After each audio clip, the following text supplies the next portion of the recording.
Hey everybody, it's Bobby Nagum here with AMAC Real Estate Company. Hope everybody is having a fantastic day and a fantastic week. It's good to be back with everybody. Last video I did was all the way back in July when I was doing the monthly market reports. Back then I moved, early in the year I moved from doing the regular quarterly market reports to the monthly market reports just because of all the changes that were going on due to COVID-19. But as the summer began, things started to stabilize, so I decided to go back to just doing the regular quarterly market report. So that's what we're doing here today. Is we're going to be talking about the third quarter market reports here in Leon County, and we're going to be looking at a few different metrics.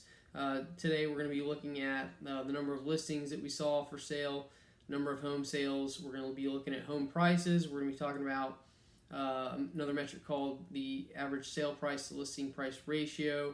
We're going to be discussing distress sales and what we saw there in the market in the third quarter. And lastly, we're going to be talking about the month supply of inventory and how that compared in the third quarter of this year compared to last year. So again, the first metric is number of properties listed for sale. So as you guys have heard me talk about over and over again for a while now, the last few years we've had a shortage of properties for sale, not enough inventory of homes to meet the growing supply of homes for home buyers. So at the end of last year, second half of 2019, we kind of started to see an uptick in the number of homes listed for sale, which was great. But earlier this year, when COVID-19 hit, boom, number of listings started to go back down again. And that's really because homeowners decided to pull their homes off the market or just not list at all because they were worried about buyer demand. They didn't think they'd be able to get the price that they thought they wanted, and also because they didn't want people coming through their house because they'd be worried about getting infected by people. So that's really the two main reasons that listings went down. But we saw a decrease in listings in the third quarter of this year by 9% compared to a year ago. It's a pretty big drop. So what that means is in today's market compared to last year, home buyers have fewer homes to choose from, and sellers have less competition to compete with and more buyers this year than we had last year. So that means that the decrease in the number of properties listed has shifted the market to more of a seller's market this year compared to last year. So the next metric, home sales. So good news for home sales. Home sales went up by 7% in the third quarter compared to a year ago. So again, that's a nice healthy jump. And it's kind of contrary to what you might have thought. Everybody think with a pandemic, millions of job losses, that home sales would have plummeted. Not the case. Home sales are up 7% compared to last year. A couple reasons for this, I think. Number one, mortgage interest rates super low. Average 30-year fixed rate mortgage has dropped down to around 3%, whereas an average 15-year fixed rate mortgage has dropped down to around 2.5%. So very low. Makes buying a house very cheap, even though home prices have increased. People's monthly mortgage payments are low because the interest rates on the mortgages are so low. So home prices, that's the next thing. So with the number of homes for sale down and the number of home sales up, supply down, demand up, home prices have gone up. So we saw an increase of 11% in home prices year over year in the third quarter compared to the third quarter of 2019. Historically, average home prices increase about 3 to 5% a year, so this is over double that average. So it's a big increase, not a small one, it's a big one. And again, kind of surprising. Everybody would think during the midst of a pandemic that home prices would plummet, but not the case. They've gone way up, so that's good news. The next metric is the average sale price to list price ratio. So again, this metric measures what a home sells for compared to its asking price. So the sale price to list price ratio was up this year compared to last year by a small amount, by about 0.42%, but it's still up, and the average sale price to listing price ratio was 98.56%. So that means on average, homes sold for 98.56% of the asking price, which means it's a strong seller's market. So good news for home sellers. So another good news for home sellers is average days on the market went down by 15.6% in the third quarter of this year compared to a year ago. On average, in the third quarter this year, homes sold after only being on the market for 54 days, whereas a year ago in the third quarter, it took 64 days on average for homes to sell. So the next metric is distress sales. Distress sales in the third quarter of this year made up 1.6% of total sales, whereas a year ago, distress sales made up 2.4% of total sales. So again, distress sales are mainly foreclosures and short sales, but they can be other types of sales like estate sales, any type of sale where there's some kind of duress that's causing the homeowner to have to sell, so maybe it'll sell for below market value. So distress sales are really a non-issue in today's market, especially when you compare distress sales now to the height of the foreclosure market 10 years ago, 11 years ago, when distress sales made up 25 to 30% of our market. So it's a very small market, but I still like to talk about it in case people are wondering what's going on with distress sales. The next and final metric that we are analyzing is the month's supply of inventory. So what is this? Month's supply of inventory measures how many months it would take to sell all the existing housing that's on the market if no other homes were listed for sale.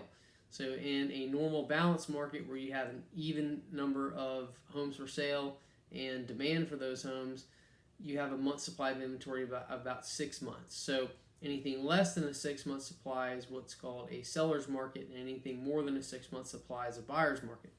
So in the third quarter of this year, we had a 3.9 month supply of inventory, which is down from last year in the third quarter when it was a 4.8 month supply of inventory. So last year we were already in a seller's market. This year we're in even more of a seller's market. Again, making it harder for buyers to find properties, but easier for sellers to sell properties. So bad news for buyers, good news for sellers. So anyway, what does that mean going forward? Where are we at now? If you're looking to buy or sell a house in the near future, what does that mean for you? Well, what this means is if you're looking to sell your house, it's a great time to sell. If you're looking to buy a home, it's still a good time to buy because the mortgage interest rates are so low. You just need to allow yourself more time to find the right home because there's fewer homes out there for sale. So if you're a buyer, make sure you have your mortgage pre-qualification if you're getting financing, and make sure you are up to date on the market, the inventory, what's out there. Always keep up with that and know what you want. And if you find the home you want, move quick on it and be prepared to make a strong offer. In the future going forward, what do we expect to see in the near future? So going into, I think the rest of the year, it's going to be kind of what we've seen all year. Going into next year, what I think is going to happen is we're going to see more homes listed for sale. I think as the coronavirus becomes less and less part of our daily lives and people get back to their normal lives as usual, I think you're going to see more sellers comfortable putting their homes on the market next year, and a lot of people that wanted to put their houses on the market this year are going to end up listing for sale, their homes for sale next year. So I think the added supply of homes will help kind of cool the home price increases down. I think we'll still see home price increases next year, but probably more like 3 to 4 or 5% increase in home values next year as opposed to 10, 11%, which is good news. I mean, it's good. You know, you can't have home prices going up to 10% every year. Eventually, you know, no one will be able to buy a home. So that's good news. That you know, still be increasing home prices, just not as much. I think mortgage interest rates will remain low next year. I don't think they're going to increase rates because they're going to want to do everything they can at the Federal Reserve to help stabilize the economy and help get things back on track. The good news is the overall economy is recovering. It's recovering pretty swiftly, which means we have a pretty stable economy, which means we're going to have a stable real estate market. So during the beginning of the pandemic, we lost about 20 million jobs because of the shutdowns, but we have recovered almost 12 million of those jobs in 5 months. And every month, the jobs are coming back pretty quickly. So maybe by beginning to middle of next year, hopefully we'll have all of our jobs back and things will be completely back to normal. But as it stands, it appears that we have some stability going forward, which is good. And that's it. I mean, I think everybody has reason to be optimistic whether you're buying or selling. I'd say, if you're looking to sell, you need to sell. Don't wait. If you're looking to buy, don't wait. If you need to place, don't hold off. I think because I don't think home prices are.